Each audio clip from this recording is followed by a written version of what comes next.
একবার না পারিলে দেখো শতবার। ছোট্ট একটি বাক্য, কিন্তু এর ভেতর লুকিয়ে আছে বিশাল এক জীবনের পাঠ।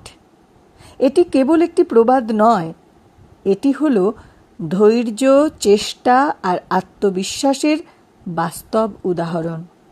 জীবনের প্রতিটি ক্ষেত্রে এই বাক্যটি আমাদের সামনে একটি শক্তিশালী অনুপ্রেরণার উৎস হয়ে দাঁড়ায়।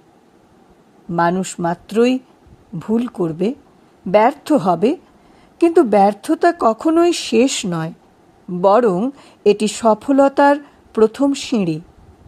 আজ যাদের আমরা সফল মানুষ হিসেবে জানি, যেমন Thomas Alva Edison, Abraham Lincoln, Steve jobs কিংবা আমাদের দেশের অনেক কৃতী মানুষ, তারা কেউই প্রথমবারেই সফল হননি।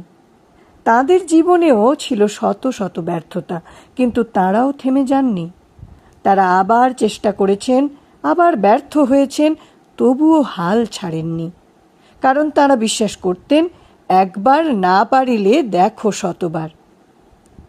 আমাদের অনেকেই আছি যারা প্রথমবার কোনো কাজ করে ব্যর্থ হয়ে গেলেই হতাশ হয়ে পড়ি। মনে করি আমরা তো আর পারি না, আমাদের দ্বারা আর হবে না। এইভাবে আমরা হাল ছেড়ে দিই। এই মনোভাবটাই আসলে আমাদের সবচেয়ে বড় শত্রু।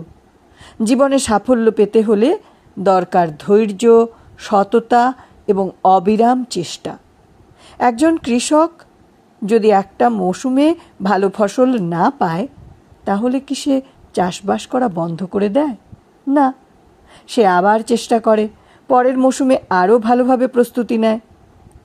জীবনের ক্ষেত্রেও ঠিক তেমনই। একবার না পারলে আবার চেষ্টা করতে হবে, যতবার দরকার ততবার করতে হবে। তাই মনে রাখুন, জীবন কোনো দৌড় প্রতিযোগিতা নয় যে একবার হেরে গেলেন ব্যাস শেষ হয়ে গেল, তা নয়।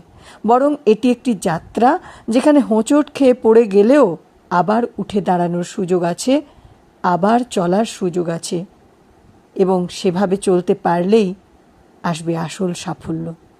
সফলতা কখনোই সহজে ধরা দেয় না, কিন্তু যারা চেষ্টা করতে থাকেন ধৈর্য সহকারে, হাল ছেড়ে দেন না, তাদের জন্য সফলতার দরজা একদিন না একদিন নিশ্চয়ই খুলবেই। তাই জীবনকে বলুন, আমি হার মানি না, আর নিজের মনকে বলুন, একবার না পারিলে দেখো শতবার।